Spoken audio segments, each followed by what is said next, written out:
Good morning વિદ્યાર્થી મિત્રો. Basic ગ્રામરમાં આપણે જોઈ રહ્યા હતા પ્રોનાઉન, રાઈટ. નાઉન, ત્યારબાદ એડજેક્ટિવ અને ત્યારબાદ આપણે પ્રોનાઉન જોઈ રહ્યા હતા. પ્રોનાઉનમાં આપણે શું કીધું હતું? પ્રોનાઉન એટલે સર્વનામ. પ્રોનાઉન એટલે આપણે શું કીધું હતું ત્યાં? સર્વનામ. સર્વનામ એટલે શું હતું કે જે નાઉનના બદલે વપરાય. નાઉન એટલે આપણે નાઉનને શું નામ આપ્યું હતું? સંજ્ઞા. કે નાઉનના બદલે જે વપરાશે, આના સ્થાને જે વપરાય એને આપણે શું કીધું હતું? સર્વનામ. બરાબર છે.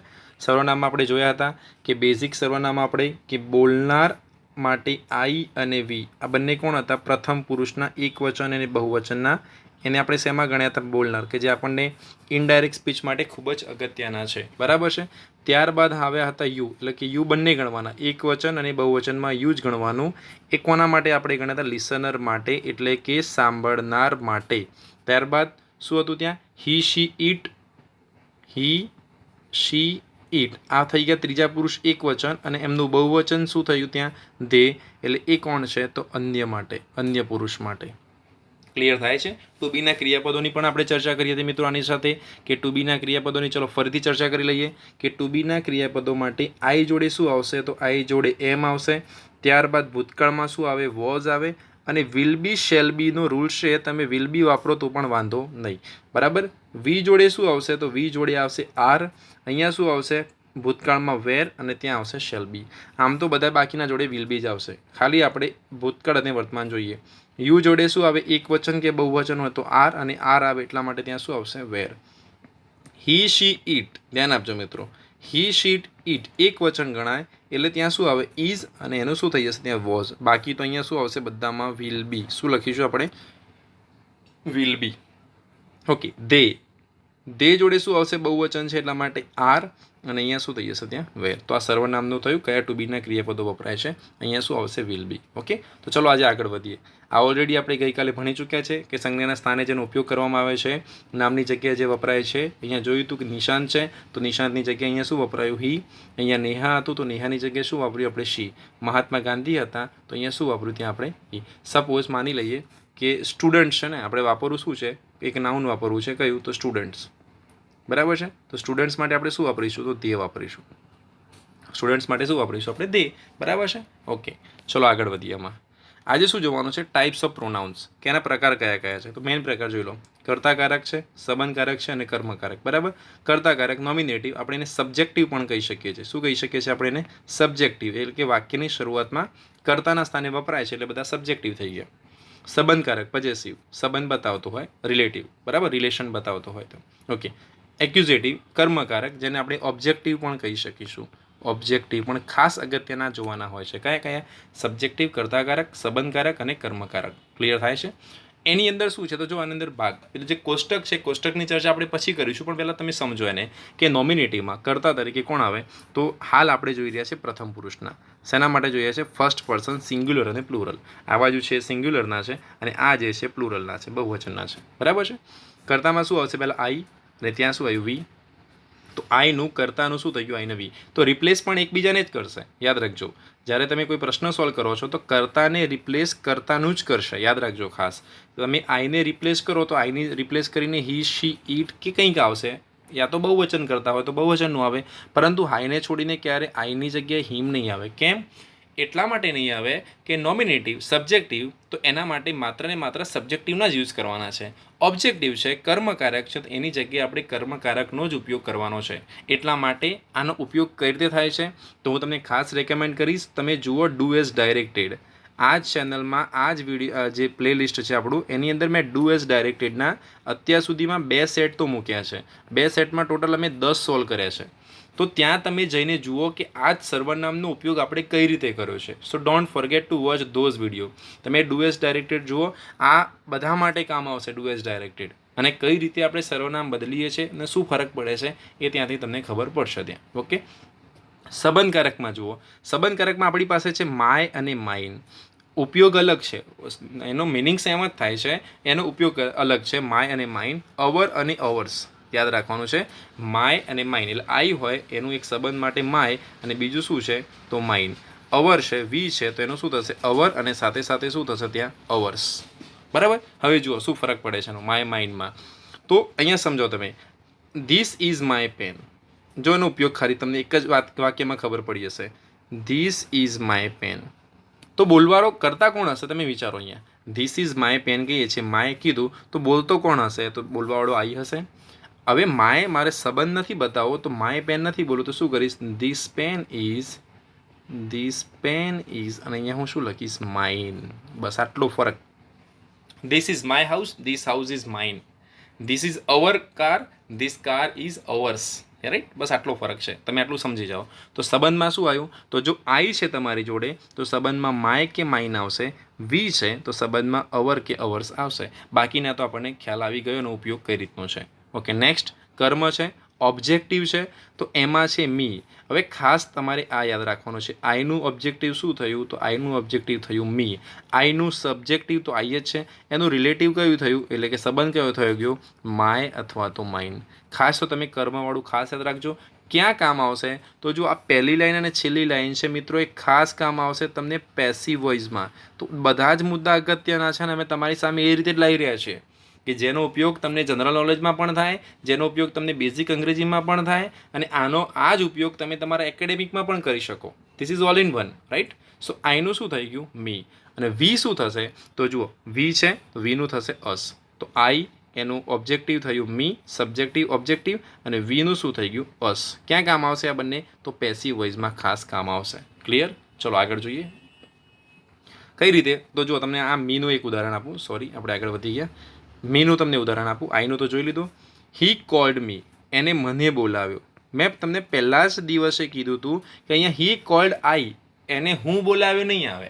સમજો તમે વાક્યનું ગુજરાતી સાથે સાથે અંગ્રેજી સમજો. હી કોલ્ડ મી, એને મને બોલાવ્યો. હી કોલ્ડ આઈ, એને હું બોલાવ્યો ના આવે, મને માટે આખો શબ્દ જ અલગ છે. શું છે? મી. તો અહીંયા આવશે મી. હી ટોલ્ડ મી, એને મને કીધું. એને હું કીધું નહીં, એને મને કીધું. એટલા માટે આપણે શું કરીશું ત્યાં? મી. બરાબર છે? અમને બોલાવ્યા હતા તો અસ, દે કોલ્ડ અસ. અમને ત્યાં બોલાવ્યા તો દે કોલ્ડ અસ, તો ત્યાં અસ વાપરવું હશે. બરાબર? ઓકે, ચલો આગળ જોઈએ. યુ માટે મેં એક જ લાઈન લખી છે. કેમ? કે સિંગ્યુલર એક વચન અને પ્લુરલ બંનેમાં એનું સેમ જ રહેશે. બદલાય છે, ક્યાં બદલાય છે એની ચર્ચા પણ આપણે કરીશું. પહેલાં હાલ પૂરતું જોઈ લો કે કર્તા કારકમાં નોમિનેટિવમાં કર્તા જે છે એની અંદર શું જોશો તમે? એક વચન અને બહુવચનમાં શું વપરાશે? તો ત્યાં આવશે યુ જ આવશે. યુ જોડે કયું આવે? ટુ બીનું તો આર આવશે ત્યાં. બરાબર? એનું શું થાય છે? એનું સંબંધકારક શું થાય છે? તો સંબંધકારક થાય છે મિત્રો યોર અથવા તો યોર્સ થાય છે. યોર અથવા તો yours. This is your pen, this pen is yours. Clear? અને આ ખાસ યાદ રાખજો કે યુમાં પ્રોબ્લેમ થતો હોય છે. આ બંને સેમ જ છે, યુના યુ જ છે. બરાબર છે? કે યુ ક્યાં અને કઈ રીતે વપરાય છે ખાસ જોવાનું છે. તો એક ખાલી તમને બેઝિક આઈડિયા આપું કે વચ્ચે જો આપણે ક્રિયાપદ રાખીએ, સબ્જેક્ટ વર્બ ઓબ્જેક્ટ યાદ કરો. અહીંયા આવે કર્તા, વચ્ચે ક્રિયાપદ અને અહીંયા આવે કર્મ. જો ક્રિયાપદ પછી યુ છે, બરાબર છે, તો એ થઈ જશે તમારું કર્મ માટે અને અહીંયા થશે તમારું કર્તા માટે. બરાબર? બે રીતે આવે કે યુ ટોલ્ડ અસ, તમે અમને કીધું. તો અહીંયા યુ કર્તા તરીકે આવ્યું. પણ અહીંયા હું એમ લખું કે વી ટોલ્ડ યુ, અમે તમને કીધું. તો જુઓ, યુ જ છે, જગ્યા બદલાઈ ગઈ ને. અહીંયા યુ આવ્યું, અહીંયા પહેલાં આવ્યું ક્રિયાપદ પહેલાં, તો અહીંયા થઈ ગયું કર્તા તરીકે. બરાબર? સબ્જેક્ટિવ તરીકે. અને યુ અહીંયા આવે છે એ થઈ જશે કર્મ તરીકે. ક્લિયર છે? એક સબ્જેક્ટિવ અને એક ઓબ્જેક્ટિવ તરીકે. યોર એ પણ તમને ક્લિયર થઈ ગયું. હવે આગળ 3 છે. અહીંયા હું 3 લાઈન આવશે આપણી. કઈ આવશે ત્યાં? એક તો પુલ્લિંગની, પછી સ્ત્રીલિંગ માટે ફેમિનાઇનનો એફ વાપરીએ, ન્યુટ્રલ, અને આ બધાનું જ પ્લુરલ. ઓકે, સો પહેલાં જોઈએ સબ્જેક્ટિવમાં જોઈએ. તો સબ્જેક્ટિવમાં કયા આવશે? તો હી આવશે, પછી કયું આવે? શી આવે, પછી કયું આવે? ઈટ, અને આ બધાનું બહુવચન કયું આવશે? ત્યાં તે આવશે. હી, શી, ઈટ અને તે. આમને આપણે શું કીધા હતા પાછા? સંકેતવાચક વિશેષણ પણ કીધા હતા. કયા? સંકેતવાચક વિશેષણ કીધા હતા. આંગળી ચીંધીએ ને એમ. બરાબર છે? તો હી, શી, ઈટ અને દે આ થઈ ગયા બધા સબ્જેક્ટિવ, નોમિનેટિવ થઈ ગયા. ઓકે, એમનો સંબંધ જુઓ. તો હીનું સંબંધકારક શું થશે? હીઝ. શીનું શું થશે? હર. ઈટનું શું થશે? તો ઈટનું ઇટ્સ થશે. દેનું શું થશે? ધેર. હજી એક બાકી છે. હીઝનું એક બીજું રહેશે હીઝ, જેમ આપણે માઇન્ડમાં જોયું હતું ને. હરમાં આવશે હર્સ આવશે, HERS. બરાબર? ઇટ્સમાં શું આવશે? તો ઇટ્સમાં ઇટ્સ જ આવશે. અને ધેરમાં શું આવશે? તો ધેરમાં એક એસ લાગશે, ધેર્સ. તો એ ખાસ તમે જોજો. હું ફરીથી અહીંયા લખું છું કે જેમ આપણે માય માઇન્ડ જોઈએ ને, અહીંયા બસ એ તમારે એક ખાસ યાદ રાખવાનું છે. Let me write on different side. Okay, અહીંયાથી તમે શાંતિથી સમજી શકશો એને. ઓકે, માય છે એનું આપણે શું લખ્યું? માઇન્ડ. એટલે બે મળ્યા. અવર છે, અવરનું આપણે શું લખ્યું? અહીંયા અવર્સ લખ્યું. પછી શું હતું આપણી સામે? યોર. તો યોરનું આપણે યોર્સ લખ્યું ત્યાં. બરાબર છે. હવે જુઓ, હવે આપણે લખવાના છે હીઝ માટે. તો જ્યાં માય હતું ત્યાં હીઝ થતું હતું, તો માઇન્ડમાં પણ આનું હીઝ જ થાય છે. પેલામાં છે કે માય હતું ત્યાં હર થતું હતું, માઇન્ડ છે ત્યાં હર્ષ થાય છે. ખાસ સમજવા. બરાબર. ઈટ છે એનું ઇટ્સ જ રહેશે, એ ખાસ જોજો. ત્યાં ધે છે તો અહીંયા માયમાં એનું ધેર થાય છે અને માઇન્ડમાં એનું શું થાય છે? તો ધેર્સ થાય છે. પ્લીઝ રાઇટ વેલ. સમજો, આ ડિફરન્સ ખાસ સમજો તમે. બરાબર. એટલે કે તમારે, મેં ખાસ હજી કહું છું તમને કે તમે ડુ એસ ડાયરેક્ટેડના વિડીયો ત્યાં જુઓ કે માય છે એમાં તમારે ધેમાં રિપ્લેસ કરવું છે, તો તમે શું રિપ્લેસ કરશો? એનું ધેર કરશો. અને અવર છે એનું તમારે ધેમાં રિપ્લેસ કરવું છે, તો તમારે શું લખવું પડશે? તમારે લખવું પડશે ધેર્સ લખવું પડશે. ક્લિયર છે? THEIRS. ક્લિયર? ઓકે. હવે આપણે જોઈએ કર્મકારક. આપણે અહીંયા હતા સ્લાઇડ ઉપર. બરાબર. કર્મમાં જુઓ, હી છે તો એનું શું થશે? હિમ થશે. શી છે, જો પેલામાં પણ હર આવ્યું તો અહીંયા પણ હર જ આવશે. બરાબર. ઈટ છે તો એનું ત્યાં રહે છે ઈટ જ. અહીંયા પણ જે મેં તમને યુમાં સમજાવ્યું હતું એ રીતે છે. બરાબર છે. ઈટ. દેન શું હતું? ધે હતું. તો ધેનું આપણે શું કરીશું? ધેમ. ક્લિયર છે? આ વસ્તુ ખાસ યાદ રાખજો. સબ્જેક્ટિવ અને ઓબ્જેક્ટિવ. એક ક્રિયાપદ પહેલાં સબ્જેક્ટિવ, ક્રિયાપદ પછી ઓબ્જેક્ટિવ. આ માત્ર જાણ માટે યાદ રાખી શકીએ છીએ. નહીં તો ઘણા બધા એવા કન્જક્શન સાથે જોડાયેલા હોય છે કે યુ ક્રિયાપદ પછી પણ આવે તો પણ શું હોય છે? તો યુ શું હોય છે? તો કર્તા તરીકે હોય. પણ જનરલ આઈડિયા માટે તમે યાદ રાખી શકો છો. ક્લિયર થાય છે? ઓકે. આગળ જોઈએ કે આપણે જે સંબંધકારક જોઈએ ને પોઝેસિવ, એનો સંબંધવાચક વિશેષણ તરીકે પણ ઉપયોગ થઈ શકે છે. આ વસ્તુ હું તમને ખાસ શીખવાડવા માગું છું કે અંગ્રેજીમાં આ વસ્તુ ઇમ્પોર્ટન્ટ છે કે તમે સંબંધકારક માય, અવર એ શીખીને બેસી ગયા એવું નહીં. એનો ઉપયોગ તમે શું કરી શકો છો? તો સંબંધવાચક વિશેષણ તરીકે પણ તમે એનો ઉપયોગ કરી શકો છો. બરાબર છે. જ્યારે એનો ઉપયોગ ક્યારે થાય? તો સંજ્ઞા સાથે એમનો ઉપયોગ થાય અને એને આપણે શું કહીશું? સાર્વનામિક. સર્વનામ કહેવાય ને, એટલે આપણે શું કહીશું? એનું સાર્વનામિક વિશેષણ આપણે એને કહીશું. તો સંબંધકારક જે છે પોઝેસિવ કેસમાં જે છે તમારા પ્રોનાઉન્સ, એનો આપણે સંબંધવાચક વિશેષણ તરીકે પણ ઉપયોગ કરી શકીએ છીએ. ઉદાહરણ જોઈ લો. This is my pen. હવે પેનના અર્થમાં વધારો કરે છે. આપણે કહીએ છીએ ને આ પેન કોની છે? તમારી? ના, આ પેન છે મારી. એટલે પેન કહી દીધું કે આ પેન મારી છે. રાઈટ. શું લખ્યું છે? These are your books. આ બુકો મારી નથી, તમારી છે. બરાબર. એટલે બુકમાં એક તમે આઈડેન્ટિટી બુકમાં વધારો કર્યો કે આ બુક તમારી જ છે ભાઈ. બરાબર. This is her pen. આ રીતે આપણે જે સંબંધકારક છે એનો ઉપયોગ ક્યાં કરી શકીએ છીએ? સંબંધવાચક વિશેષણ તરીકે. તો અહીંયાથી એટલું મગજ ખોલી દેવાનું આપણું કે પ્રોનાઉનનો ઉપયોગ પણ એડજેક્ટિવ તરીકે થઈ શકે છે. કયા? સંબંધવાચક તરીકે. પોઝેસિવ કેસના હીઝ અને હર છે એમાં. રાઈટ. એમાં આગળ જોઈશું આપણે કે હીઝનો ઉપયોગ કઈ રીતે થતો હોય છે. હીઝ જે છે ને એનો ઉપયોગ તમે એને અલગથી જ એક પ્રોનાઉન તરીકે યા અલગથી જ એક નાઉન તરીકે પણ તમે હીઝનો ઉપયોગ કરી શકો છો. એના વિશે હું તમને આગલા વિડીયોમાં ખાસ માહિતી આપીશ. તમે અત્યારે ખાસ શું કરવાનું છે? તમારે સબ્જેક્ટિવ, ઓબ્જેક્ટિવ અને પોઝેસિવ આના બે ખાસ જોવાના છે. એમનો ઉપયોગ ક્યાં થઈ રહ્યો છે, કઈ જગ્યાએ એમને મૂકવામાં આવે છે, અને જ્યારે ખાસ તમારે શું શીખવાનું છે મિત્રો? કે જ્યારે આપણે એકબીજામાંથી એની અદલા બદલી કરીએ છીએ ત્યારે શું થાય છે.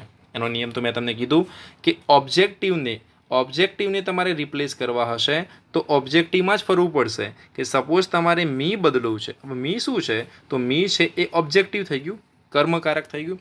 તો એની જગ્યાએ જે જગ્યા લેશે એની કોણ લેશે એ ખબર નથી, પણ જે પણ લેશે એ કઈ તરીકે હોવું જોઈએ? એ કર્મ તરીકે જ હોવું જોઈએ. મીને રિપ્લેસ કરીને તમે હી લખી શકો નહીં. બરાબર છે. તો ડુ એઝ ડાયરેક્ટેડ સૂચના મુજબ ફેરફાર કરો. એનો એક આ ખાસ અગત્યનું બેઝિક છે, અગત્યનો પોઈન્ટ છે. આઈ હોપ તમે આખો વિડીયો જોયો હશે, એની જરૂરી વસ્તુ તમે લખી હશે. Thank you so very much. Stay connected with us, stay healthy, have a nice day.